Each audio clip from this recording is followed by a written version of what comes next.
drivers. It's a combination of LMP3 and GT3 machines, both of which category you cannot currently race in the 24 hours. The 2017 Michelin Le Mans Cup then. My name's Johnny Palmer, joining you for this 55-minute affair after 2 hours a little earlier on in the year, over the weekend of the 13th of May, for a 2-hour event at the Monza circuit. Le Mans in France is the second visit on the tour for this second season of the Michelin Le Mans Cup, and we're still yet to go to Austria, to Paul Ricard, Spa, and then Portimao in Portugal at the Algarve International Circuit.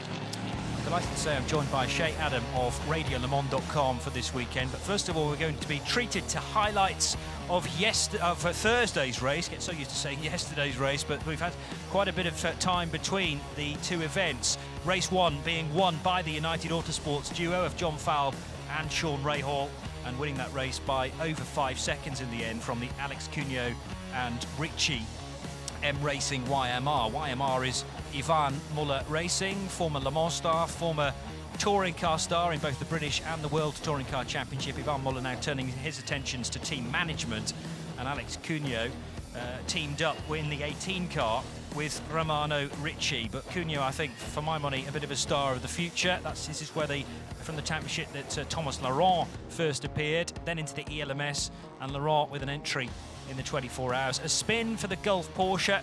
The Aston Martin there has qualified tremendously well for this second race of the week, and can't wait to see how Ahmed Al-Hati and Tom Jackson go. There was a clash between the LMP3s and the GT3s on more than one occasion. There, the Ram Racing Mercedes working its way through for an overtake at the Dunlop curve. And drama even after the podium for Lee Moll's entry, penalised by 2 laps because of infringements related to the pit stop. They stopped the car slightly out of the window, and one of their drivers was at the wheel for a little too long as per the regulations. There is the Aston coming across the line. There's the winning number 2 United Autosports Ligier. Falb and Rahal immediately celebrating. Ahmed Al-Hati and Tom Jackson with big grins on their faces as well in the Oman leisure-backed car. Its turquoise and white colours will be easy to pick out on the grid, and very, very smart trophies to be handed out to the drivers as well with the Le Mans track map.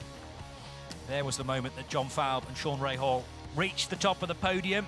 Fantastic podium position here at Le Mans, very similar to Monza in that you work your way across a walkway and are then a couple of stories up effectively for all the fans in the main grandstands, and you stand over the pit wall.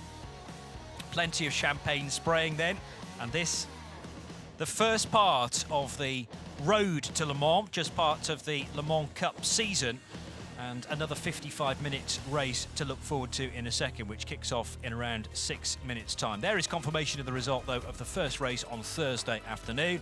After 13 laps, the number 2 United Autosports car winning by 5.6 seconds from the 18 YMR machine, and finishing in third place, it was the RLL Sport entry of Alex Kapadia and Martin Rich.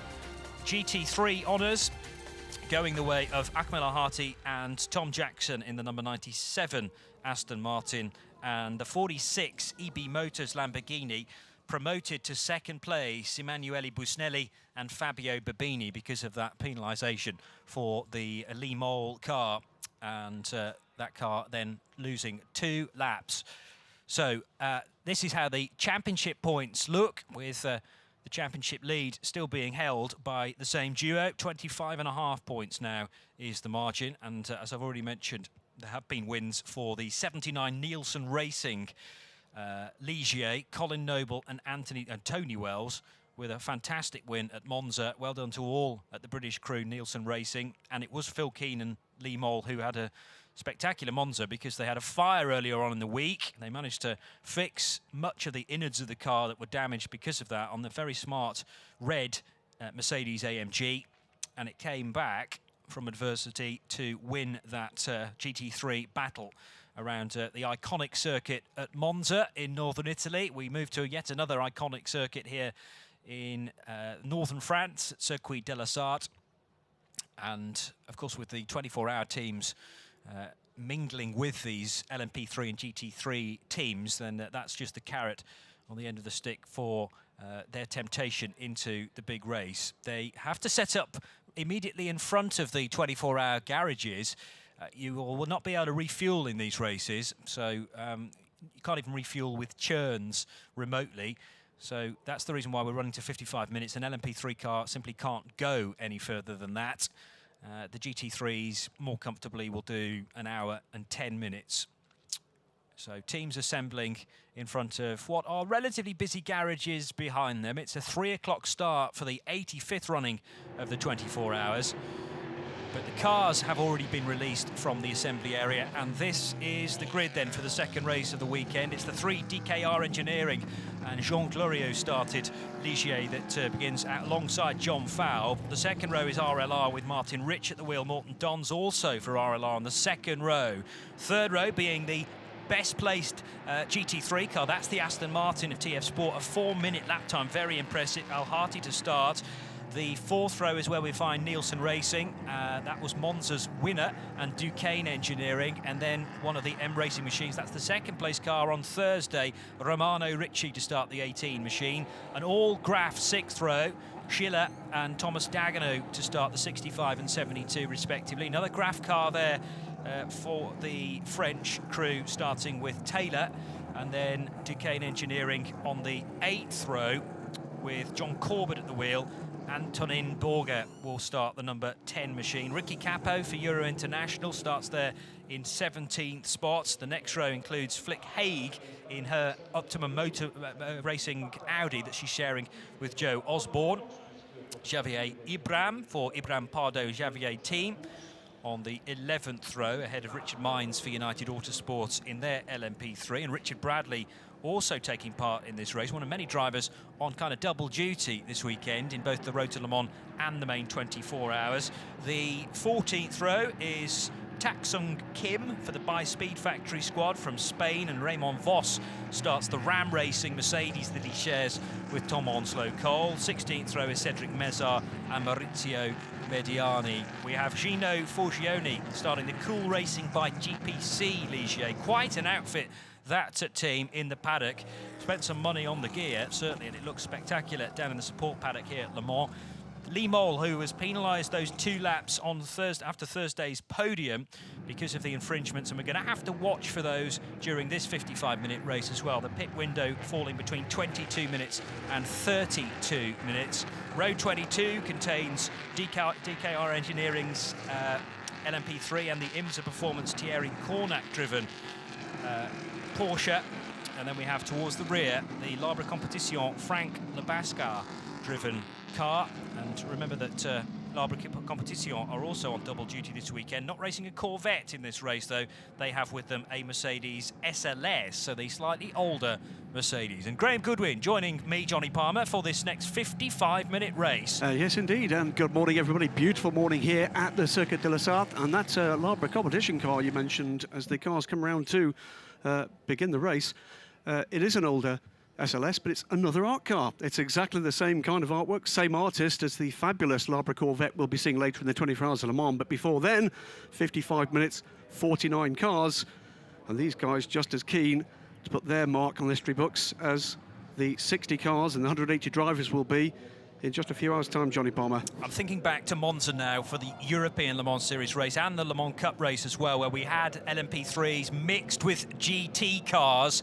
And the speed differential, you would think, is going to be considerable heading into the Dunlop curve. Quite a queue as they work their way through the Ford chicane. We're underway at the front of the order, but naturally there's going to be a bit of a gap now because of the bottleneck towards the end of the lap. It looks like the DKR Engineering car of Jean Glorieux is going to hang on, but watch out for John Falb trying to be later on the brakes into the chicane at the top of the hill. In the end, they managed to go single file. I think that needed to happen, Graham, at the start of a 55-minute race.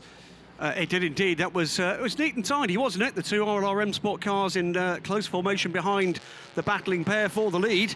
So it is going to be an Norma that is in the lead as they come around to the really, really quick bits in this race for the first time. Then a gaggle of the Ligiers, but in the middle of that, Johnny Palmer, the GT car. Who's starting that car? It's Armand Al Hati, isn't it, in the Aston Martin. And really well matched, a well-driven GT car in amongst this lot, as we saw in the first race, can duke it out over a race distance. As we get down to the first part of the Mulsanne Straight, and lots of drafting going on, and amongst that is another of the Normas. It's the number 6 car, Vega Lau, 10th position, and already making up ground up the inside of the Ikuriakos car. Historic day for Ikuriakos, we'll come to that in a moment or two. Tremendous qualifying, though, from Tom Jackson in that Aston Martin. It's a GT3 car, remember, and Ahmed Al-Hati to start the machine. Effectively, that's their Blancpain Endurance Championship car, and they brought it to Le Mans, and it's looking very, very competitive with a race win yesterday. And Ahmed Al-Hati to start that machine. We've got a car stationary, though, in the pits, and that means that Flick Haig just hasn't got away in the Optimum Motorsport, the Optimum Racing Audi R8. That car was due to start in a decent position, 20th, but third on the road in the GT3. So big drama for those guys, I'm afraid. And it didn't look, Graham, as if that was going to start in any great hurry. Meanwhile, the car's working their way out of Mulsanne corner already on this opening lap, and it is Jean Cleriot at the front of the order then from John Fowle by 2.5 seconds. More side-by-side action as the RLR car is overtaken by one of the Duquesne engineering machines. That's car number 11. Yep, Leger has gone ahead of Martin Rich. Martin had a great run in race 1. Spinner there, that's the 86 on damage there to the left-hand side of one of the Euro International cars, isn't it? It is. That's the Andrea Dromedari car. And Ricky Capo started it, the Aussie. Young kid with a lot of promise, and be surprised if he's made a mistake into the chicane there, but it looked very busy in the mid-pack and very easy to be pushed into a moment, helped into it, if you will. So that's big damage for the 86 car, now dropping to 46th position. Yeah. So now in the run-up to this race, Johnny Palmer, concerns from the, let's count them, 29 Ligier teams, that they were lacking a little in straight-line speed to the Normas. Another change there, the Graf car 65 goes up the inside, takes that position, straight line speed, and in what I think is a very sporting gesture, they approached the Norma cars teams, asked for an opportunity to take a proposal to the rule makers to get 15 millimetres off the rear gurney of these Ligiers to give them a bit more straight line speed. That was agreed. It was sanctioned by the governing body, and the Ligier factory on the Technopark here spent all night reprofiling or cutting back the gurney on 29 Ligier rear ends. So quicker in a straight line than they arrived, these Ligiers, but they've not been as quick as the Norma, the newer car. And Norbert Santos and his little team in the south of France have learned the lessons of 2 years of LMP3 racing, have come effectively with the LMP3 1.1, if you like, and it's a good lead now for Glorieux. Comes through in the number 3 car, and that is, how far has he pulled that lead out to? It's going to be around 5 seconds, Johnny. Yeah, Martin Rich just struggling a little bit to keep with the other RLR M Sport car on this opening lap. Alex Capari are due to get into that machine, but let's just have a quick look back at the start of the race. It was clean for the top 4 rows. The Aston Martin actually trying to find a way by one of the RLR machines there as they headed through the Dunlop curve for the first time. GT3 having to brake earlier, though, doesn't have the amount of downforce, of course, as of these prototypes. Lots of jostling for position into the Dunlop curve, and a spinner right in front of our commentary box. The 22 car, that is the second of the United Autosports cars. And now the incident involving Ricky Capo had already started. There was a stop car there as well. The number 66 was involved. That was one of the Graf machines. John Corbett, I think, starting that. He did, yes. It's Jim Maguire, by the way, that was in trouble at the Ford chicane. He has restarted. And there is Corbett's damage. And this is what happened to Ricky. No, Ricky Capo is already carrying the damage and the spin, possibly as a result of the lack of downforce, trying to go through the chicane at top speed. And we're into now a slow zone, so not a full safety car. But this is a kind of local yellow, if you like, and you are restricted to 80 kilometres per hour, heading out of Tertre Rouge and down the first part of the Mulsanne Straight. There is plenty of overlapping here, though. Really, the cars should be single file at this stage. Yeah, it's going to be a bit trigger happy at the end of this slow zone, isn't it? There you can see the Norma well clear, and then behind it, all the other LMP3s on the planet at the moment, it seems, with a few GT3 cars sprinkled in amongst them, looking for the trigger points when they can get back up to racing speed. Ahmed El Hati holding his own in 8th position in the TF Sport Aston Martin V12 Vantage. Ahmed's not always been run by Tom Ferrier. It was a deal that came together relatively late on last year, and happy relationship it would seem to be, with TF Sport making their Le Mans 24-hour race debut this weekend. That was the spin that Graham and I saw out of our window. Clattered the curb. Yeah, yes. Clattered the curb on the outside, looked to try to make the correction. I think a little bit of oversteer there, and around the back when he didn't have much room to do that. Was clearly looking to recover, but not to trouble the cars he was in close proximity to. And that's just enough to take Jim Maguire around. This beautifully aero-painted United Autosports car. Jim Maguire, the man behind Aero Paint. And sharing with Matt Bell. You have to pit, by the way, somewhere between 22 and 32 minutes. That doesn't mean that your pit stop has to be completed by 32 minutes. You just have to break the timing loop at the start of the pit lane before minute 32 of this 55-minute race. So the slow zone is withdrawn after the second chicane. Slippery surface flags being shown in that area after that clash. And the Norma well away here. Gloria with a big advantage from John Falby. Got the hammer down very well. Morton Dons in fairly close proximity. Then we've got the battling 11 and 14 cars still together. But that seemed to be a pretty orderly restart there, Johnny. Yeah, and I would agree with you. Obviously, we're going to get naturally the gaps between the cars, but some bunching in other places as well. And now it's the job of the Duquesne Engineering Leggeret-driven car, Lucas Leggeret, sharing with Nicolas Millar to try and just break the gap if possible. But the crucial toe is still prevalent in these LMP3 cars, and if you can get behind that big hole punched in the air by the car in front, that's going to gain you some time down the fast straights here at Le Mans. 80% throttle around this place, remember. It's punishing on the cars, even though this is only a 55-minute race. We've already seen cars drop away because of contact as well. And the 86, the 66 and the 85 cars now all being shown as stopped somewhere on track after those issues on the opening lap. Keeping an eye out, by the way, for that number 79 car, running in 12th position at the moment in the hands of Tony Wells. It's had some success in a couple of championships so far, the Michelin Le Mans Cup and in the new British Insurance Brokers UK LMP3 Cup. But today marks a special anniversary for the Nielsen Motorsports squad, not because of Nielsen Motorsports history, but because of the Ecurie Ecos history, and it's those colours that that car carries. Today is the 60th anniversary of the second victory here at the 24 Hours of Le Mans for the Jaguar D-Type back in 1957. So Ecurie Ecos continuing on a winning track, 60 years on. Fabulous stuff.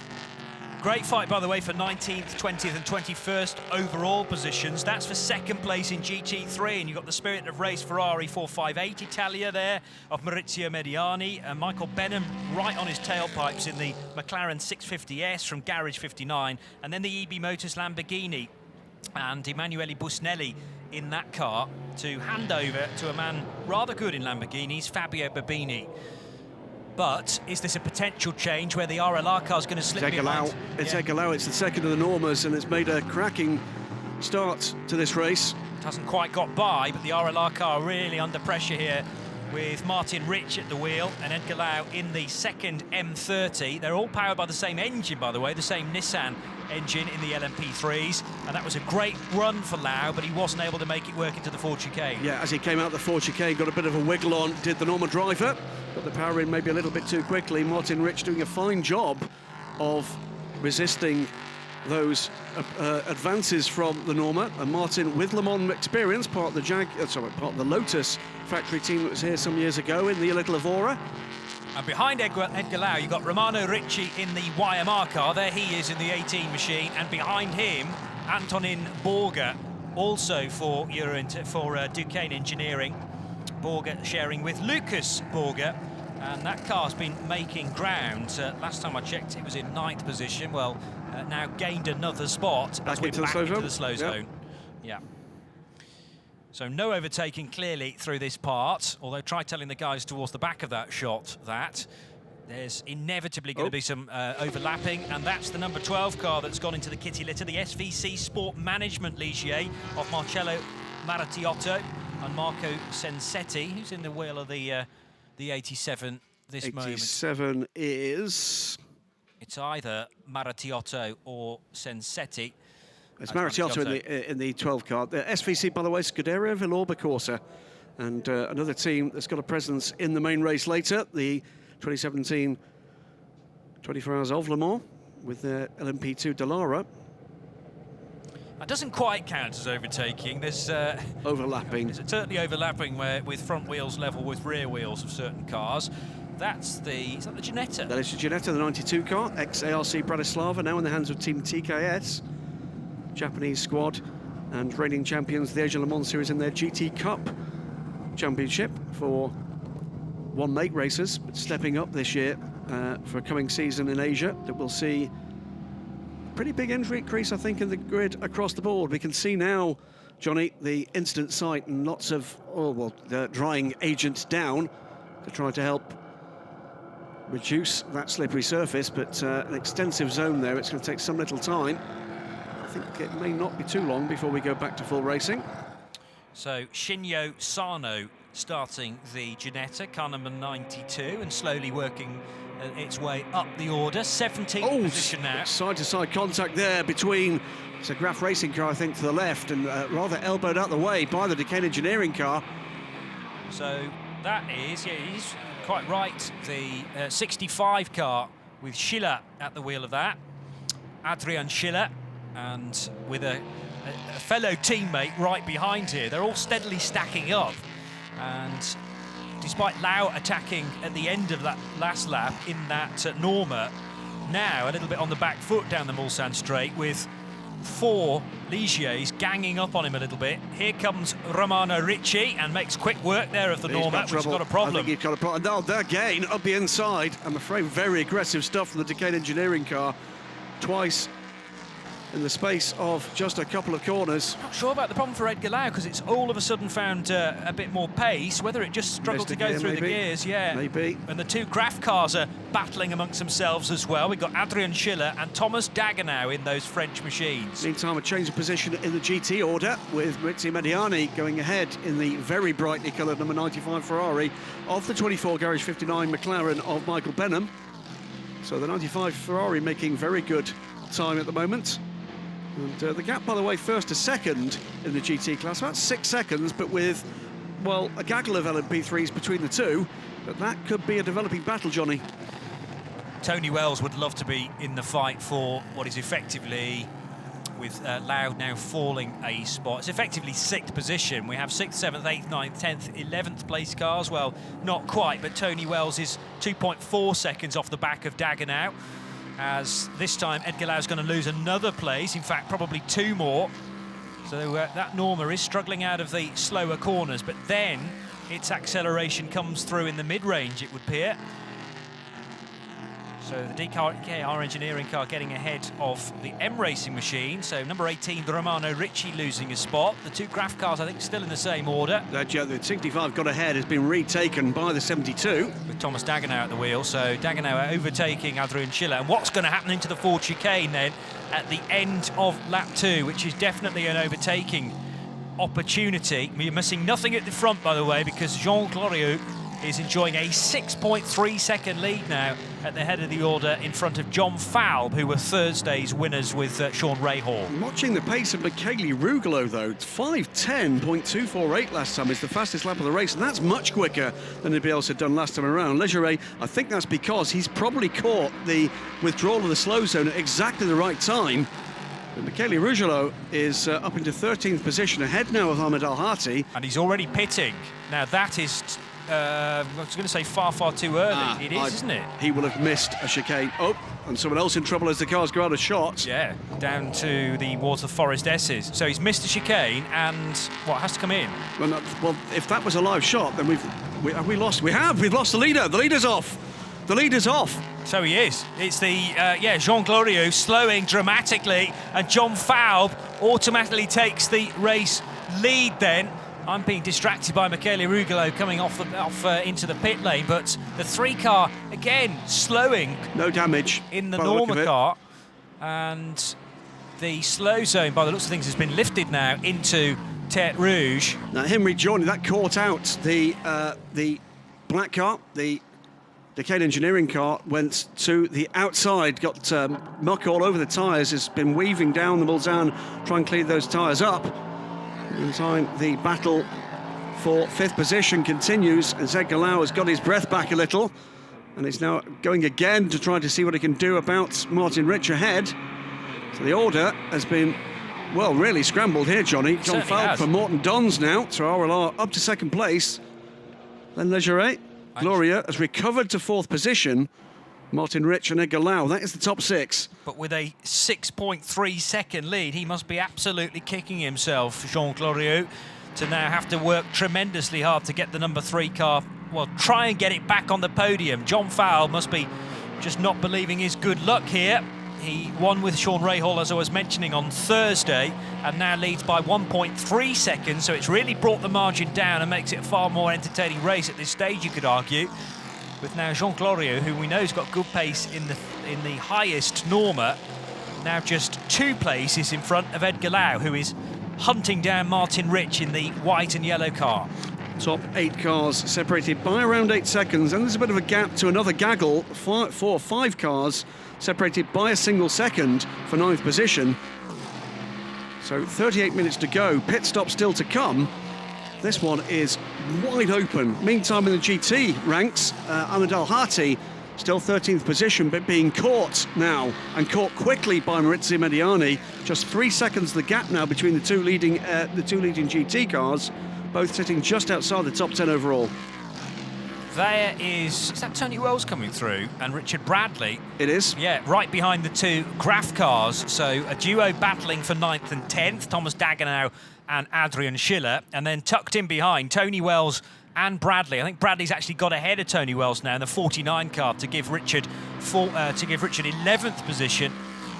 But Tony Wells will do very well to try and pursue that car for as long as possible. We expect Richard Bradley to be super fast in this P3 car. He's on LMP2 duty this weekend, also with Graf. Absolutely. We've got a few of the double duty guys here.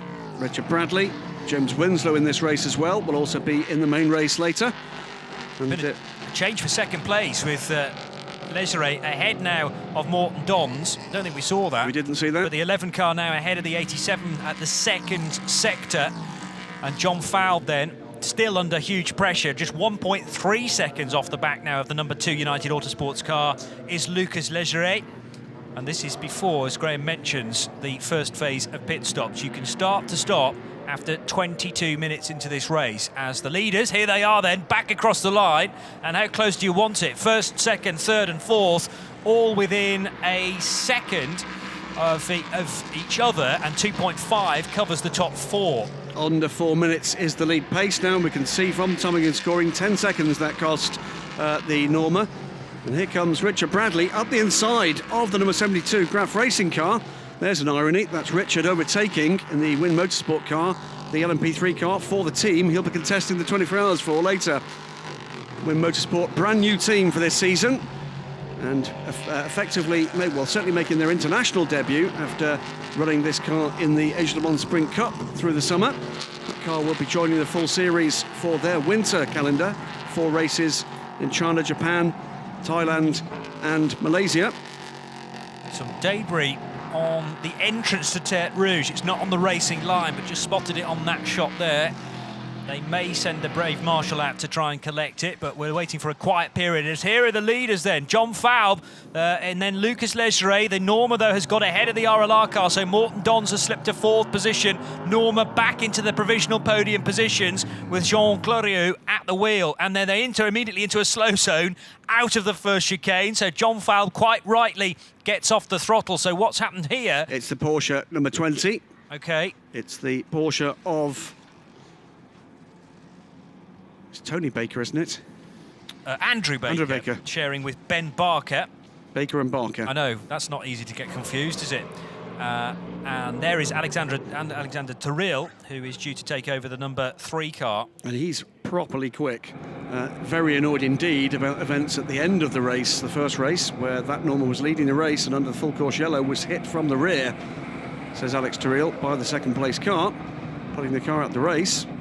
Looking at the leader within GT3, but right behind is the number 95 Ferrari from Spirit of Race. That's a 4.58 rather than the 4.88, which seems to have taken over the world now in most of GT3, and certainly here at the 24 Hours of Le Mans. But great to see one of those screeching, high-pitched V8s on board the 4.58, and Maurizio Mediani is going to put Ahmed Al-Hati under stern pressure once we leave this slow zone. Still 34 minutes to go. And this was the moment where Jean Clariot managed to pick off Morton Dons, and the overtake was made. And he did that just before the yellows. I don't think there's anything questionable about that. No, nothing questionable whatsoever there about the yellows.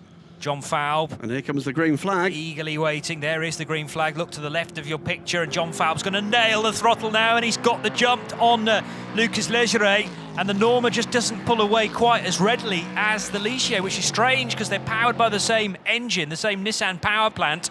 But the Norma again has struggled to find any speed. Now it comes into its own, and Morton Dons wasn't able to get by. No, tried to do what he could to draft the car, and we've heard already how difficult it is to draft these Normas.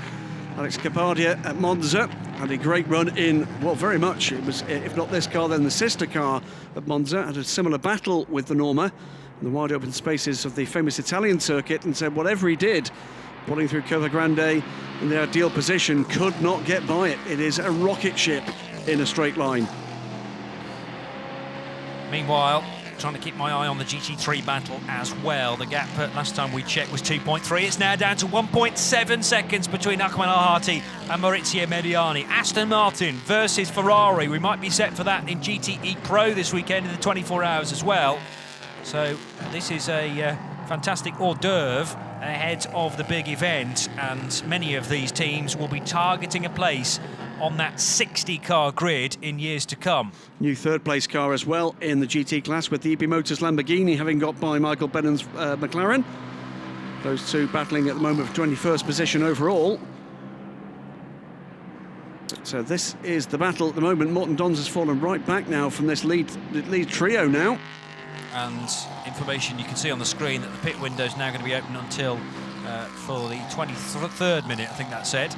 So maybe a slight adjustment with pit windows because of the slow zones. We'll confirm that to you in a moment. I think I read that it was actually going to be left as it was. Oh, fine. OK, yep. Good. Investigation of Jim Maguire for a possible overtake under the next slow zone. In comes John Falb for the lead. In comes the Norma 2. Gloria and Morton Dons, so three of the top four in, and there's more to follow. Antonin Borger, Romano Ricci, I think possibly coming in too. Certainly Edgar Lau peeled off. Yes. So the next car to stay out, Ricci stayed out. Lau did come in. No, Ricci's come in. So who was that stayed out? We saw the 11 car stay out to try and squeeze a sixth lap out of it. Lucas Legeret. Richard Bradley stays out in the Win Motorsport car. Antonin Borger is also out in the number 10 car. That car was running sixth on the road. Change of the lead in GT as Ahmed Al-Hati pits the Aston Martin. Through goes Maurizio Mediani, Ferrari lead, and will run fifth overall under these pit stops. The leading GT car. It's going to be about 50-50, I think, between these cars pitting early and rather later. That's the Corrie-Cost liveried car, Nielsen Motorsport entered car. Colin Noble it will be to climb aboard this car, and Colin has been an absolute star this year in LMP3. That 79 car was running 12th on the road, just ahead of Ahmed Al-Hati in the Aston Martin, but Aston pitting, Ferrari staying out. So we've got a bit of a classic battle here, potentially in the pits, as Raymond Vos brings the number 5 Mercedes into pit lane, and Tom Onslow-Cole will take it over. So we'll see what Tom can do to try and move that up within the GT3 ranks, but the non-pro will step out of that Ram Racing Mercedes now. 89, having its pit stop kept being carried out. This is the Greg Taylor car as part of Graf. Absolutely. Fewer than, it's just, I think about 10 cars have stayed out of the pits this time around, so it's a very, very busy pit lane. So it's the number 11 car leads the race. Having not pitted, we're past halfway now, Johnny. Yeah. Oh, sorry, we're not. It's not a 1 hour race, is it? Of course, it's a 55-minute race. Near enough, though. Delahaye Racing's Porsche just squeezing in too. with Pierre-Etienne Bourdais to hand over to Alexandra Viron. And now cars starting to rejoin. It's a tricky pit stop because you're not able to use all the space that you might require because it's done right in front of the 24-hour race garages. So RLR lead this race. What is the required pit stop? The required pit stop, yes, good question. If it's 2 minutes, they're in trouble. Well, there's a car that's behind them done a 1:55. That's Alex That's Capardi. also worrying, isn't it? It's an RLR 1-2. Yes, it will be, at least. I mean, Lucas Lézeret leads the race as we stand, but effectively this will evolve into the lead. Just a question of whether Lucas Lézeret can get his car in and out more quickly for Duquesne Engineering. And Duquesne may hold all the cards here. But that was a decent, well, very, very good start from both RLR cars. Just questionable about whether they've cut it too short. Meanwhile, John Falb's car has now been handed over to Sean Rahal. And you'll remember that the number 2 car led from the number 3, but go back far enough in this race, and it was the DKR Engineering Norma that led. So Jean Cloriot, this is his chance to get back ahead of Sean Rahal. It's Alex Tyrrell, of course, now at the wheel of the number 3. So Toril may be able to squeeze ahead of Sean Rahal. We'll watch that with interest. Did Richard Bradley pit? No, he didn't. So he's running third. Third, but catching. Under 10 seconds back from the leader, lapping rather more quickly and putting in very fast sector time. Fastest sector time overall in Sector 2 of the race so far from Richard Bradley. British driver, has done most of his racing in recent years in Asia. Driven for a variety of LMP teams, has won, of course, the Le Mans 24 Hours in LMP2 back in 2015 for KCMG, Hong Kong-based team, and will be in the Graf Racing number 40 car for the race proper. He pits the 49 car from third position now. And the 2 cars ahead of him on the road, Lucas Lézeret from the lead is also pitting, together with Antonin Borger. Notice on Richard Bradley's car, the plastic cover on the front right corner, which should be covering the lights, is missing. It's problems for the 14. Now, that's not one of the key players. Yes, it is. It's Alex Capardia's car. That's Alex Capardia. You're right. No, you're right. He was running second, wasn't he? He was running second of the cars that had pitted, and Alex is getting out the car. That's his race run. Oh, that's awful look. You can see the body language there. He's not very happy. And the pit stop was questionable anyway, wasn't it? Because he did a 1:55. That may well have been below the required limit for pit stops, but we'll have to wait and see. He's walking away from the car, and doesn't concern him anymore, does no. it? But I'm slightly worried now for the other RLR car. In for that is the GT leader. Yeah, Maurizio Mediani in the spirit of race Ferrari, the 458. So we're now looking out for where Tom Jackson's got to in the Aston Martin. Ahmed Al-Hati brought it in, Jackson takes it over, and we've now got a fight with one car on track, the other car in the pit lane, having to sit there for the required minimum pit stop time. All of the cars that so far have come by that stayed out have chosen the pit on the following lap. So just waiting for 1 or 2 of the slower cars to come through and make that pit stop, but we're going to be very soon in a position where what you see is what you get in terms of the overall race order. John Farano, of the cars that has made a pit stop, is leading the pack. Alex Tyrrell up to second in that group. And they're in the final sector now. John Farano, Alex Tyrrell, Sean Rahal, Colin Noble, and then it's jumbling up in the order because Tyrrell's gone now second of those on their outlap. No, he's out front. So Alex Tyrrell has wasted absolutely no time at all to come in a moment back across the line. Now, where is the number 11, the number 10, the number 49 cars going to feed back into the mixture in a second, because it's side by side further back as well. That's Sean Rahal picking off the 87, isn't it? That's of John Farano. The 11 leads just for the moment, but they're going to be overhauled rapidly. That is, Tyrrell doesn't lead at the moment. The 11 car leads. William Locke, I think, has just been passed. He has by Alex Tyrrell on his outlap, but this is the battle for the lead. So this is a rejoining Duquesne Engineering car, and really made mincemeat by the number 3 of Alex Tyrrell in the orange and black Norma. And it looks like this Norma's just going to storm into the distance now, unless Sean Rahal can stop him, unless the Nicolas Melan now driven Duquesne Engineering car can stop. But they're all getting caught up behind each other.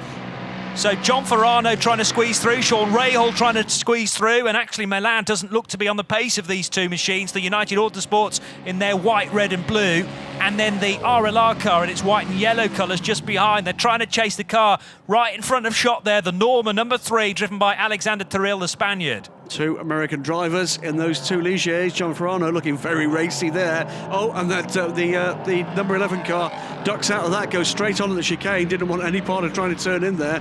Trouble meanwhile for the number 91 car. That is the Odess, and Terrada-san, see behind the car, Jura Terrada. Massive number of starts here at the Le Mans 24 Hours, and back on track. I think he's 70 years old now, Terrada-san. Very impressive stuff.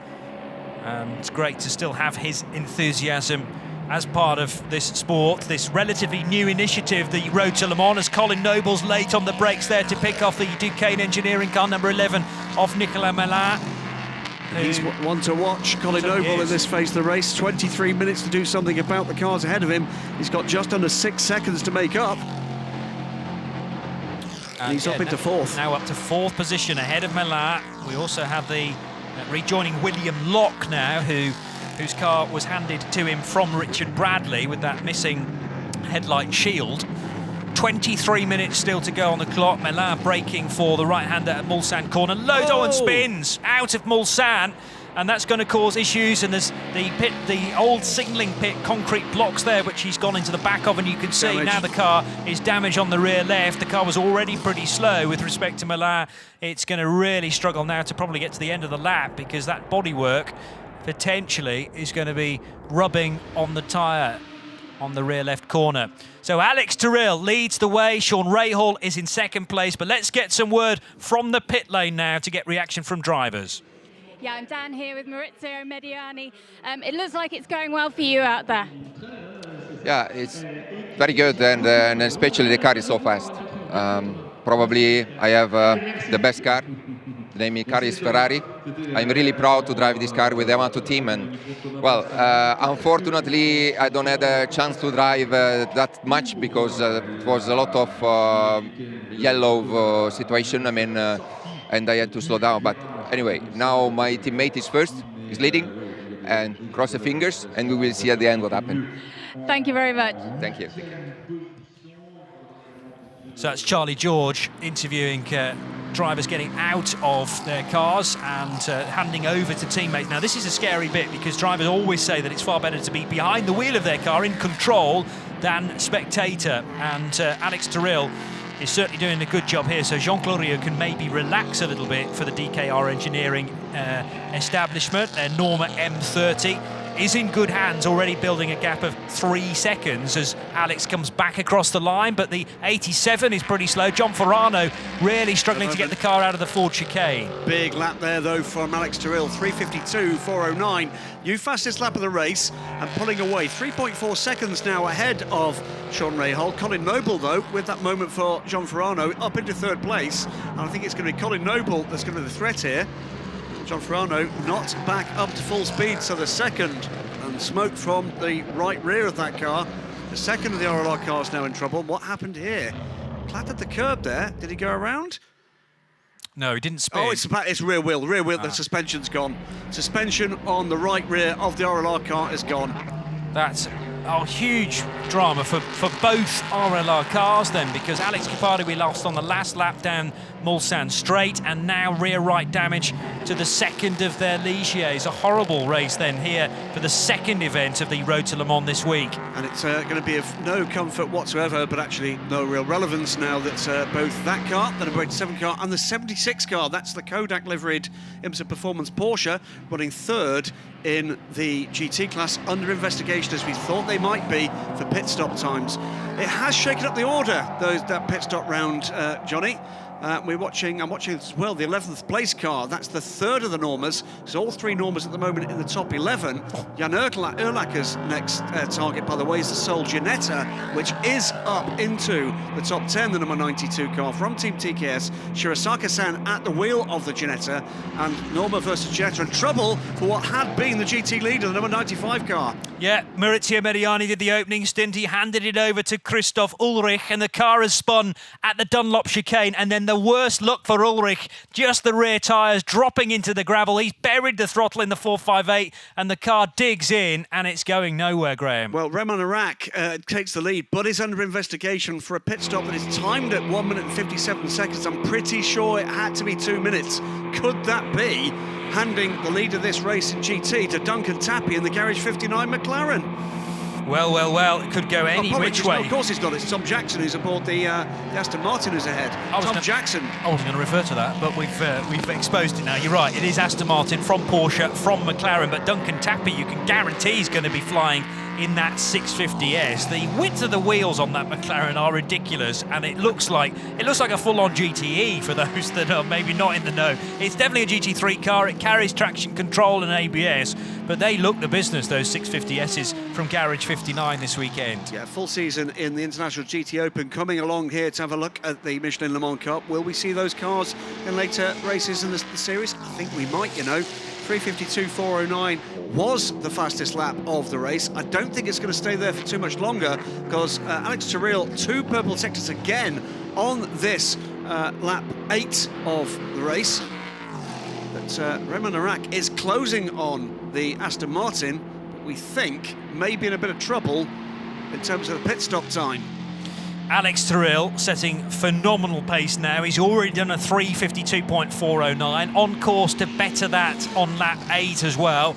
And we've still got 18 minutes to go of this second 55-minute race of the week for Road to Le Mans. This is kind of this is round 2, part B, if you like, for the Le Mans Cup Championship, with rounds still to come at Red Bull Ring, at Paul Ricard, at Spa-Francorchamps, and also at Portimao to end the season in Portugal. And bitter luck indeed for RLR M Sport, having some great runs there at the front of the field, and both cars appear to have let go in different ways. And of course, it's one of those cars. It's the 87 car is a full season car. It's the 14, isn't it? The 14 is the full season car, and will therefore lose points. You can see the damage to the back of the car that backed into the old timing pits. Yeah, Nicolas Malin is carrying on, which is brave, just having been overtaken by William Locke and James Winslow getting through, I reckon, as well in the 89 Graf car. Yes, Winslow taking that car over from Greg Taylor at the start, back into another slow zone. This is because of the Ferrari in the kitty litter at the top of the hill, and I'm sure there'll be a recovery vehicle there to quickly get rid of the 458, but a real bad luck for the driver of the Ferrari, Christoph Ulrich, because the car snapping away from him with very little warning. And let's make clear here what we've got really up and down this grid are drivers and teams, drivers both professional and the gentleman drivers, who in a year or two's time are going to be aspiring to be in the main race proper. The Road to Le Mans is exactly that. It's a route for teams and drivers, as the number 95 Ferrari is recovered backwards to a point where they can choose to rejoin the race. Could be back in the Le Mans 24 Hours proper, in the European Le Mans Series, in the FIWC, or in the IMSA Championship. We've got a lot of Americans on this grid, and the Asia Le Mans Series. It is part of the stepping stone, the ladder approach that the ACO is taking to sports car racing globally, and it's working. 49 cars here this week, Johnny, for this pair of 55-minute races. Glorious sunshine. And Roman Arak, by the way, as they come through the slow zone, is right on the rear of the Aston Martin, sitting on that possible penalty, but will not let that worry him at the moment. Beautiful Aston Martin, fantastically liveried Porsche, goes up around the outside of the Aston Martin, heads through Tête Rouge and off onto the Mulsanne Straight. Porsche leads for now at least. Yes, and you're right to just hesitate before you say that with conviction, because of this potential drama for the Kodak livery Porsche. Aston Martin now having one of the YMR cars immediately behind it. And we have got LMP3 cars on the move up and down the timing scoring screen. Jan Herlacher up into 9th position. He's gone by the Ginetta is up into 9th position. Andy Merrick down in 17th position. Another man making progress through the field. Just looking for where Peter Cox is as well, further down in the 48 car that he shares 24. with Nick Brock. But Peter is making progress too. So some familiar names. Yeah, and if you are watching any timing and scoring along with watching this race with live pictures, then it looks like the driver ID for 65 has got stuck, because it's not Adrian Schiller, at least it shouldn't be. It should be Emilien Cart at the wheel of that car now, with the co-driver taking over at the stop. That car has stopped. Everybody's okay as far as the pit stop's concerned in terms of stopping. There's just a little bit of a question mark as to whether some of them have cut the pit stop a bit too short. Change of order there with the number 19 car getting ahead. Erlacher on the charge then. And Merlin, unfortunately, ever since rejoining this race, has just been losing places, but certainly not helped by that spin at Mulsanne corner. There is Raymond Narak in the yellow, black and red Porsche being overtaken by Alexandra Cunho. Not a straight fight, really, with LMP3 heading by GT3. Big wiggle there for the LMP3 car through Mulsanne corner. It's exactly what caught out the number 11 earlier of Milan. Erlacher, meanwhile, ahead and closing on William Lott for 7th position now. There's a couple of positions within reach at his current pace. After that, there's a bit of heavy lifting if the Norma's going to make further progress. GT3, LMP3 action. With a mixed bunch there coming through Mulsanne corner. A couple of the LMP3 cars involved there. I think that's Andy, is that Andy Merrick at the back of that group? Drive-through penalties meanwhile for cars 11. That is Milan in 9th position. 53, that's BL in the 13th position car. 91, now where's 91 in the order? Way further down, that's DKR engineering car of Yojiro Terada and the new co-driver. And the number 12 car. So a couple of the cars knocking around the top 10, and a couple of the slower LMP3s getting a drive-through penalty. Meantime, a 15-second stop-and-go penalty for car 96 for speeding in the pit lane. Now that is one of the GT3 cars. It's the Porsche in 31st position, so you can guess from that, Johnny, that that was probably a mighty offence. That wouldn't have been a click or two over the pit lane speed limit, as around the outside of one of the McLarens, I think it was the 86 car, 88 car, Chris Goodwin. Yes. Bit of a grassy moment for Peter Cox, in fact, going around there. So Peter Cox in the 40. Apologies, that was Alexander Talkanitsa Jr. in the number 90 car. Concentrating on Tom Onslow Cole, who's on a bit of a charge. 5th place in GT3. And ahead of him, Stevie S in the number 8 Lamborghini, Duncan Tappy in the 24 McLaren, and Tom Jackson's not very far away in the Aston Martin either. But Tom Onslow Cole making quick work of this LMP3 traffic. Seems pretty strange to see a Mercedes as slick and as slippery, looking like a, well, rather bulky compared to the LMP3. There's the 48 car. That's Peter Cox, but all over the curbs. Was looking, I think, for a way around the McLaren, couldn't find it, found himself on the curbs, and a very bumpy ride through there. Surprised he's not taken a little bit of damage from that. That was got pretty airborne, didn't he, in the number 48 car? Peter Tom Onslow Cole. Ooh, that would look like a slightly wayward line from Stevie S in the Lamborghini up ahead as well. And Tom Onslow Cole is certainly catching the Frenchman in the Italian car. Bright orange Huracan with the AMG behind looming large in the mirrors. Here is William Locke chasing down. Now, there's been an overtake with Mellor getting back in front of Locke. There's damage to the front of that car. There's damage to the front of William Locke's car. The right-hand front of that car is lower than it should be. Yeah. And I think the front bodywork has come slightly awry on the Win Motorsport car. Well, I can't believe that they started it with the lens of the front right headlight missing, and Richard Bradley drove his whole stint with that lens missing. So I just wonder whether Bradley had Definitely contact. damage. Yeah, I think unless they sent it out like that, it's taped up, interestingly. So damage to the rear of the car on the left, damage to the front of the car on the right. Wheel-to-wheel stuff. But they're not connected, strangely, because we know how Mellor got that damage by backing it into the concrete wall at Mulsanne. We've got further, and this is where we get into the stop-and-go penalties. It's a 1-second stop-and-go for the number 87 car. Which is the RLL machine, isn't it? Which will be, well, that car effectively is going to be out of the race with the rear damage of that car, and a 5-second stop and go for the 14. Well, that's the other RLR car, which is out the race. Definitely. Well, we haven't yet seen, have we, a penalty for Raymond Rack? But we're going to, I think, on that basis. Yes, because a number of these cars have cut the minimum pit stop time short. You have to be in the pits from pit in to pit out for at least 2 minutes. Door is open on Urlacher's car, I think, as it came round there. Wow, well, he's just done the fastest middle sector of anybody, so clearly it's not affecting the pace of that Norma. It was the left-hand door is open on that Norma. Okay.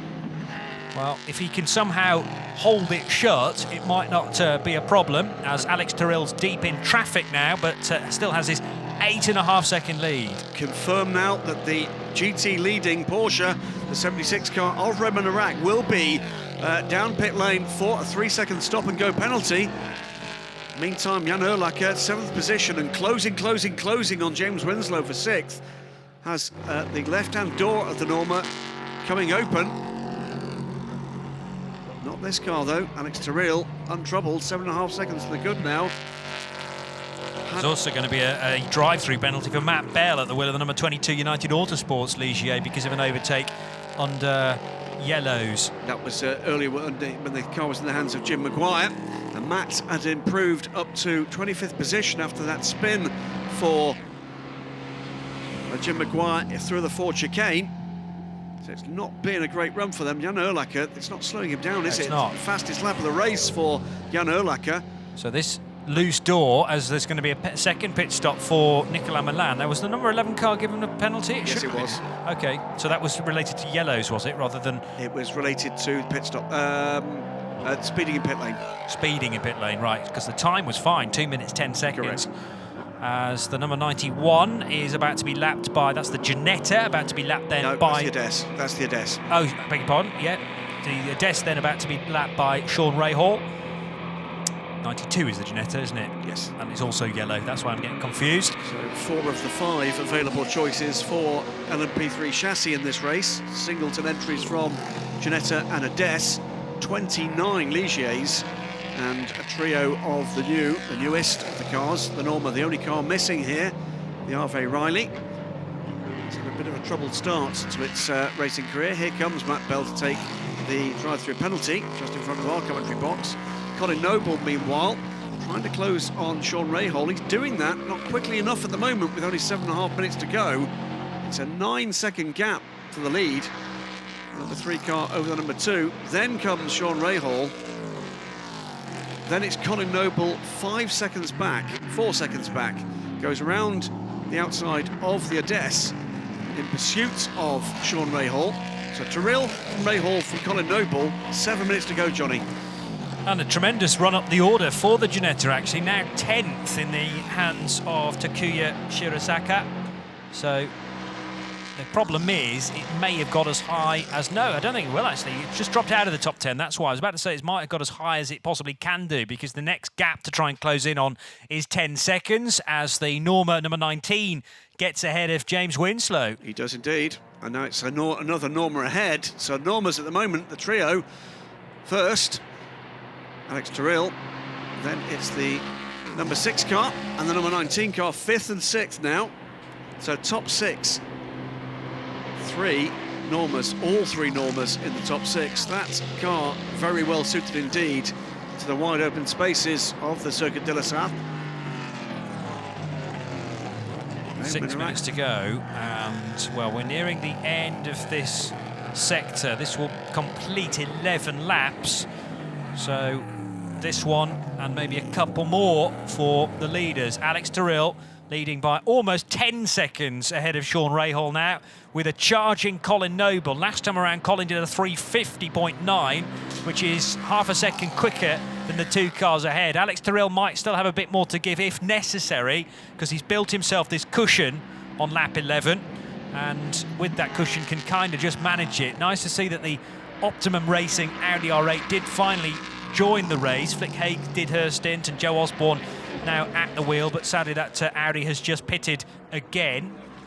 Oh, for the first time, is it? Well, Flick was shown at the wheel of the car when the car pitted at the end of lap 1. Joe Osborne was then shown in the car, so I think Joe has done the early stint. I think Flick, well, I'm not quite sure what's happened there, but Joe was definitely shown as aboard that car. Right. So it came in, did it, at the end of the green flag lap, the Audi? It looked that way. With an issue. And should be shown, therefore, with 2 pit stops now. 3 pit stops. 3 it's pit made. stops. Yeah. that Joe Osborne being shown at the wheel of the car, and clearly we're well and truly out of the pit stop window now, which falls between 22 and 32 minutes. So there's the number 3 car, Alex Tyrrell at the wheel, on to lap 12 he goes. 9.3 seconds is the gap back to Sean Rahal. Colin Noble trying to close in. And his closing took a second out of Sean Rahal in the last lap. It's going to run out of time, I think, to get much closer than that. It's going to require a problem for Sean Rahal. Sean doesn't tend to be a driver that makes that many mistakes in this little number 2 United Autosports car. Won the first race earlier this weekend after some fun and games between the leading cars. Martin Lanting in the Ferrari, number 90, in the 94 Ferrari, about to be overtaken by Pierre-Etienne Bourdais. Let's catch up as far as the crew of Nielsen Racing is concerned. Let's get a chat with Tony Wells now in the pit lane. Yeah, I am down here with Tony, who's got everything crossed. You guys running in 3rd at the moment. What would it mean for you to get a podium here at Le Mans? I'm not sure what I could say if we do. I don't want to tempt any fate. Obviously, we're running 3rd with Colin's putting in some amazing sector time. So I think we're only about 2.5 seconds off B2. But right now, I'd be happy with the podium. And how have you found the experience of racing at this incredible circuit? It's quite intense. There's a lot of cars, and the track is extremely different. So I think I've only had about a dozen flying laps this weekend. So it takes a while to learn, but it is an amazing experience. Thank you and good luck. Thank you. There's a man who's been looking forward to this. It's excellent stuff from the number 79 crew. I'm keeping an eye on what's happened. There's a further second been taken out of that advantage by Colin Noble on this lap. It's around 3 seconds. We've got 3 minutes to go. There will be a further flying lap after the one that the cars are on. Yeah. It's in range. Jan Urlacher puts in another bit of a he'll be past. He's going to be. He has already passed him. He's already passed the number 65 car. With Card at the wheel, and Card is generally the slower driver compared to Adrian Schiller. So new car into 4th position is the number 19 Norma. Made quick work of Jacques Wolf in the other Norma as well. And here is Wolf, in fact, now with James Winslow attached to his rear wing in the Graf car. So Winslow looking for a way by Wolf, and he's going to do it. He's going to do it into the kink just before Indianapolis proper, this banked left-hander. Oh, squeezed by the Adest there, taking the racing line as he had to. James goes looking for a way through Arnage, hoping that the driver in the number 91 sees him coming. He has. That was James Winslow effectively and completely fairly bullying the Norma out of that position. He was basically showing the less experienced driver what he intended to do, and was hoping that would force, well, a little bit of a courage gap there for the Norma driver, and that just worked. And ahead, it's another Graf car being, this time, hassled by the Norma. This is probably the last of the positions on pace available to Jan Urlacher, the number 19 car behind. And the longer the Graf car can... Actually, this is being shown as the last lap. For the leader, for the leader, yes, because the leader is now on to lap 13, and the clock on our screen has disappeared. But yeah, on to lap 13 for Alex Tyrrell, who is somewhere in the 1st sector. Jan Urlacher still not quite by Emilian Kart, but he's going to try and do it on the exit. But this is allowing James Winslow to close back up. But James Winslow all of a sudden scratching the curb there. He's carrying damage. I thought I could see it out of our window. Front left corner, there's an issue there with a big black line being left behind him. I'm not sure whether he's picked something up or whether that's bodywork rubbing on tyre. We'll see what it's like heading through the chicane this time. There's the 65 of Kart in 4th position. Jan Urlacher is in 5th position, but it'd be interesting to just see the front of James Winslow's car, and Winslow's car has really backed up, and that's the 3rd place car of Colin Noble. What's Colin Noble there? Maybe catching a slower Porsche. Oh, he lost it on his own. He needed to realign his route perhaps through Tête Rouge, and just tightening that right-hander. The rear has stepped away, and Colin Noble, I don't think, clanged the barrier, but all of a sudden, this battle now becomes for 3rd and 4th, Graham. Well, this is now a podium battle. Raymond Narak, meanwhile, takes his pit stop penalty on the very last opportunity. That should put Tom Jackson through into the lead. He passes up the Ford chicane now. The position has changed. Urlacher has taken 2 positions in, well, a single corner, effectively, Johnny. Yeah. With Colin Noble in the barrier at Ted Rouge, and Urlacher managing to make his way past Gila. Where is James Winslow, meanwhile? Well, he's carrying damage. I'm convinced of that, because the Winslow car has backed well and truly off. Well, he's not backed it off, but because of the issue on the front left corner that I spotted out of the window rather than on our feed, here's the Aston Martin that's now being driven by Tom Jackson that leads its class then onto the final lap of that car as well. And Jackson, does he have a comfortable enough advantage over Duncan Tappy in the chasing McLaren behind, number 24? Peter Cox is between the two of them. It is just, what, 3 seconds the gap between those three. You can see Peter there in the grey and red Ligier, just out of shot, therefore, is Duncan Tappy. But meantime, coming through Indianapolis for the final time onto Arnage, slowest corner on the circuit, Alex Terrell, and back into a green flag zone. And 79 still not been able to get back up and running, even though I don't think it's got any damage, but maybe if the engine stalled.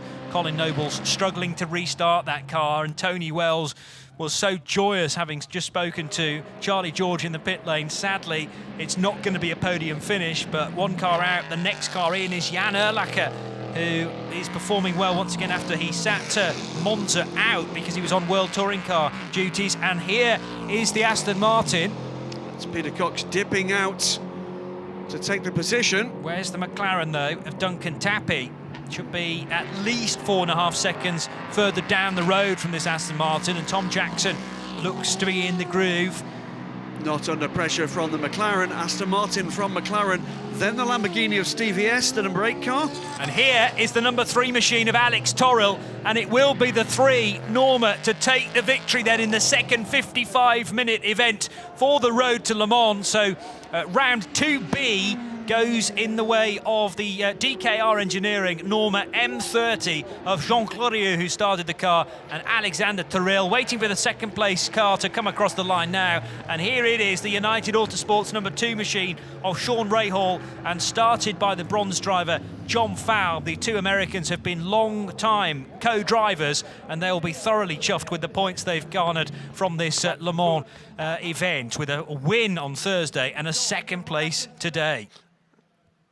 The car's being dramatically slowed now at the chicane. Meanwhile, Jan Urlacher's about to cross the line in 3rd position, just ahead of Emilian Card.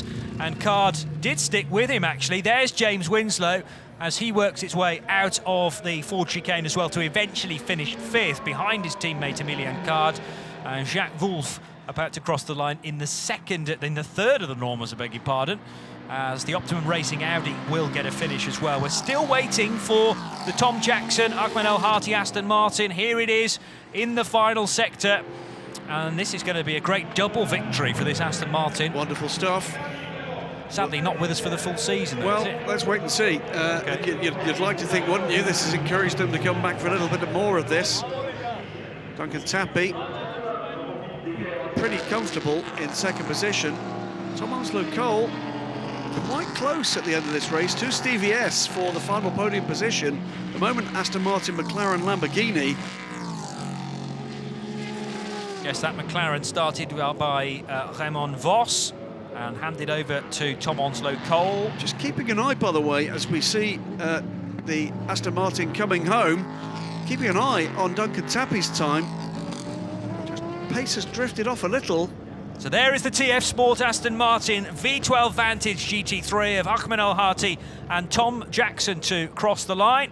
In 2nd position goes the way of Duncan Tappy in the 24 McLaren, and behind is the number 8 Stevie S driven Lamborghini Huracan, the SVC Sport Management Huracan of Cedric Mezar and Stevie S. Let's get some reaction though down in the pit lane with Charlie George. Yeah, I'm here with Jean Glorieux. Can you put into words what it means to have won here at Road to Le Mans? Honestly, no, I cannot. It's incredible. It's amazing. Certainly after the problem on Thursday, and we missed the win because we were in the lead. But now I don't have any words. It's incredible, amazing. Thanks. Enjoy celebrating. Well done. Thank you very much. Bye-bye. What you've seen right there with that interview is a man that I think you can expect to see back at the 24 Hours of Le Mans. It's about the hunger for this place, isn't it? It is the road to Le Mans. They've raced here, it means a lot. But now the next thing, I'm sure, on his agenda is to gather the opportunity, and not least the budget, to be back and do the 24 Hours proper. That's what this is all about. And there's no doubt that those guys certainly deserved a victory this weekend. They've shown tremendous pace, both Jean there, but certainly his teammate Alex Terrell, who gets out of the car now, and a very knowledgeable crowd here at Le Mans will be giving him a huge cheer. He's very, very happy with that performance, and to win by, well, in the end, over 15 seconds, a tremendous credit goes his way and to Jean Cloriot as well. There's no telling, of course, how much Sean Rahal possibly backed things off to ensure a race finish and a second place, because that's great for points. And Jan Oelacher, we missed him at Monza, but he's back in style, sharing with his teammate, in the number 19 car. Missed, by the way, in the latter part of the races. We were busy concentrating on the lead battles in both classes. Was a great run back up through the field from Andy Merrick in the number 98 car, and up into the top 10 overall at the end of that race from way down. Peter Cox made his way back up into 12th position there, but that was a great race. That was great fun. Yeah, it certainly was, and I mean, you couldn't fill in the results by the end of the final lap, I suppose, or the start of the final lap rather, because there was so much chopping and changing. There were cars in amongst the top 15 that we'd not talked about for the first 25 minutes, but that's the beauty of this Pro-Am formula, in the cars that you may count out at the end of the 20-25 minutes then come back into the equation courtesy of the generally quicker pro drivers. Confirmation of the result after 13 laps. It's the DKR Engineering Norma M30 that wins by 17.7 seconds from John Falb and Sean Rahal's United Autosports Ligier, and the 19 car of Jan Oelacher and Erwin Creed coming over the line in third position ahead of Adrian Schiller and Emilien Cart, and the 89 car driven by James Winslow, I think carrying damage towards the end because it wasn't able to take the fight to the sister car and lost 6 seconds between the two Graf machines. There is also the TF Sport Aston Martin number 97 taking victory in the GT3 part of the race from Duncan Tappy's Garage 59 McLaren 650S, and the SVC Sport Management Lamborghini Huracan driven in the second stint by Stevie S. Rest of the positions, United Autosports finishing just outside the top 20 with their Matt Bell car. That was the one that took a penalty. Another Garage 59 McLaren just outside the top 20 as well. But look at this fabulous field, all the way down to 39 finishers. A thought for RLR M Sport, though, who started that race with a real good chance of getting two cars in the top 10. And both, well, one of them expiring and the other one sadly with damage. Yeah, clattered the curbs and did damage to the right rear of the second car. Alex Capaldi retiring the first car, the first chicane. Bitter luck for the RLRM Sport team. Had a cracking run at that.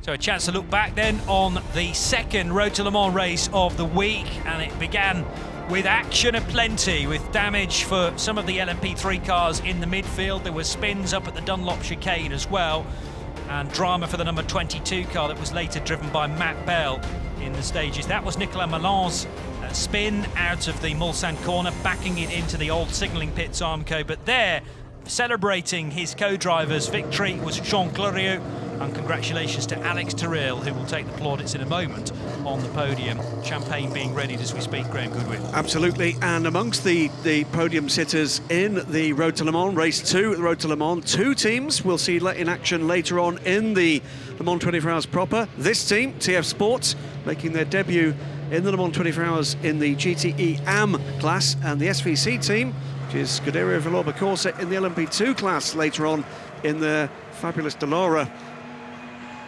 So it was a great introduction to the support bill for Le Mans, this Road to Le Mans race last year. This takes another step forward in terms of the depth and the numbers here. I think real progress has been made with the Le Mans Cup, hasn't it? Big progress. Compared to last year, when it was only a GT3 category, and you and I were commentating sometimes on a 10 or 11 car race. Indeed, and we had, of course, Road to Le Mans introduced the LMP3 format to the audience here at the Le Mans 24 Hours, but expanded. It certainly has to be said the quality has improved dramatically year on year. That's exactly what you'd expect with a young category. And Yep, number of teams I think will be going away and thinking, you know what, that was a lot of fun. Let's have a look at the calendar. Yes, to do the full season. We head to Red Bull Ring next in July, and rounds still to come in the south of France, in Belgium and in Portugal. And the idea is to get people interested and set up and get a team together ready to take a GT3 car maybe into GTE within the European Le Mans Series. LMP3, it's a simpler step, if you like, because you can take these cars from the road to Le Mans directly into the ELMS. Just looking a little further down the order as the cars go back to their paddock, which is down at the karting circuit here, because the extent of the paddock required for the Le Mans 24 Hours proper, pretty extensive. Amongst the other names, a little further down, Tom Onslow Cole came pretty close to a podium position there in the fourth place Ram Racing Mercedes-Benz, just 4 seconds back at the flag. A little further back, Chris Goodwin, a name that's been linked to McLaren for so long, but I'm pretty sure that this is Chris's first start in these two races. Wow. At Le Mans. I don't think he's raced here before. And he has been doing an awful lot of the development work on the McLaren GT4 car, which is now, well, one of the cars to beat, certainly in the British GT Championship. And Chris Goodwin, as you say, synonymous with McLaren for many years now, but great to have him racing here at Le Mans. Being treated, the crowd here, to the aerobatics of, oh, is that Alpha Jet? I think it is. Because really from this point, the build-up for the main race starts. We're only just after 12:30 with a 3 o'clock start, but it's always an incredible countdown as the atmosphere steadily builds. Yeah, absolutely. If you've been here as a spectator, you'll know all about that. As a competitor, well, I've not had that experience, but I know from talking to the men and women that have done this, this is a very big day. If you've doing it for the first time, walking out into what is really a cauldron on, and certainly is today, with the heat rising rapidly, 100,000 plus people in front of you, watching that start, the celebrations ahead of the start, the national anthems, parading the drivers, parading the trophy, special guests on the grid. Last year it was the turn of Hollywood, Brad Pitt starting the race, but well, Patrick Dempsey, Jackie Chan on the grid as well. This year, a significant guest, Chase Carey, the new head of Formula One, will be the honorary starter. The Grand Marshal will wave the green flag to send the cars away, will be Mark Webber. Still a very popular man indeed with sports car racing audience, and indeed a Formula One audience for that matter. Wait for the podiums. Yeah, it's going to be a little while as the tyre trolleys work their way now out of the pit lane and back towards the support paddock to get the drivers up a couple of stories and then across to the podium. But that will be being dressed as we speak. And I mean, some of the drivers that have been involved in this race now have to switch their brains entirely to a 24 hours. Absolutely. And that really is just the starter, if you like. There are other teams now who'll just start to de-rig. They might take a little bit of the 24 hours in, but their focus is the rest of the Road to Le Mans, or the rest of the Le Mans Cup event, I suppose, for the rest of the year.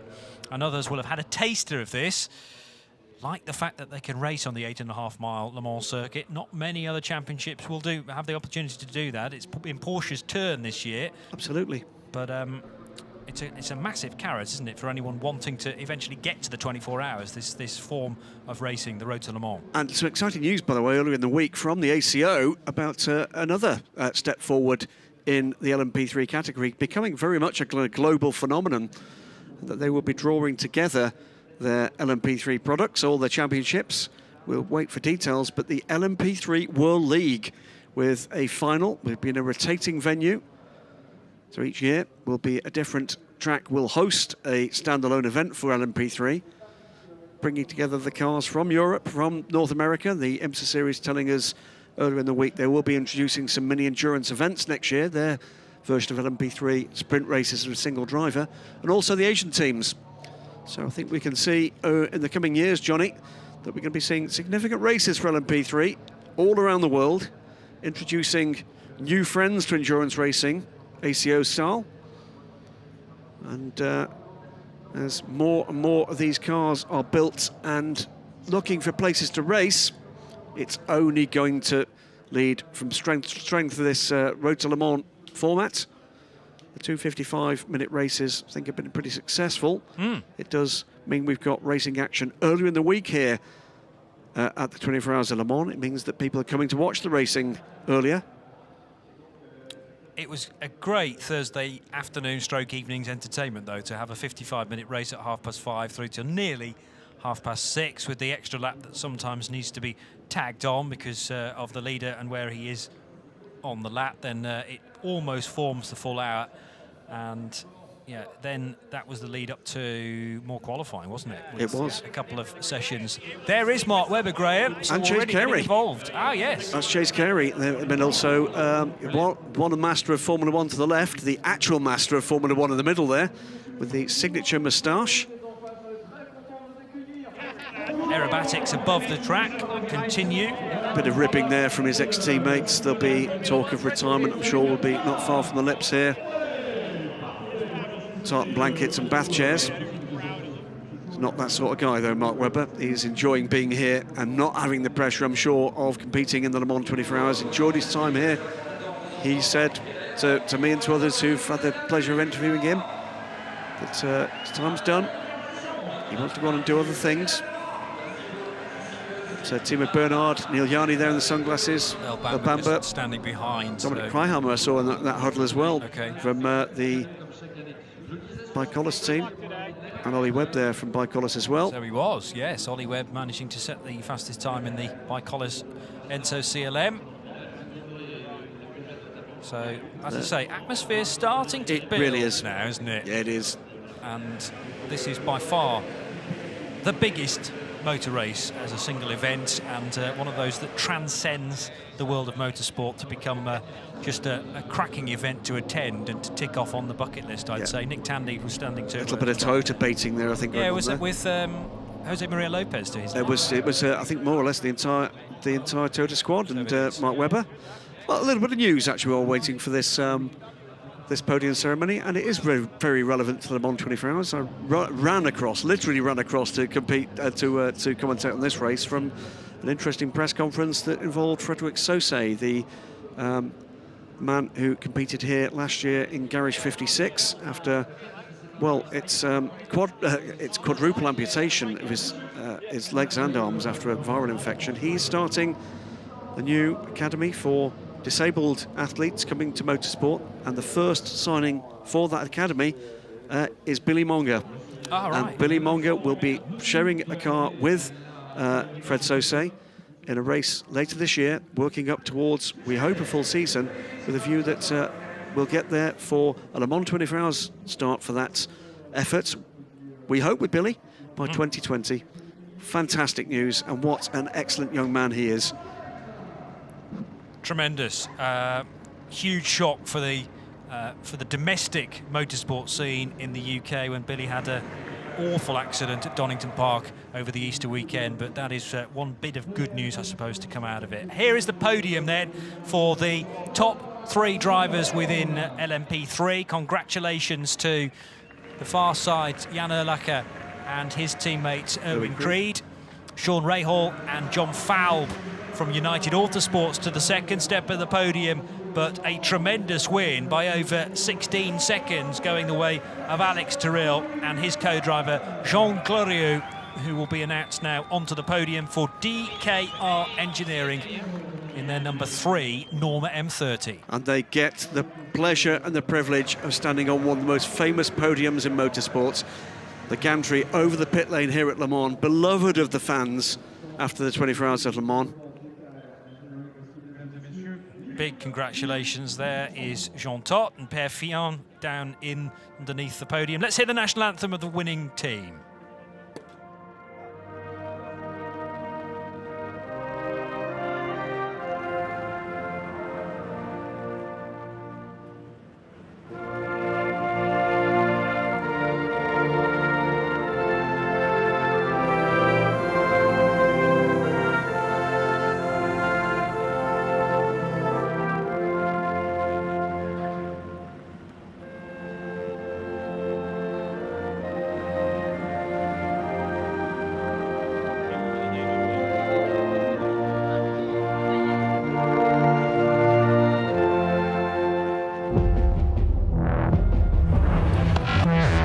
often hear the Luxembourg national anthem, but great to hear that towards the end of the second Road to Le Mans event. Hope you've enjoyed it. From Graham Goodwin, from Johnny Palmer, it is goodbye for now.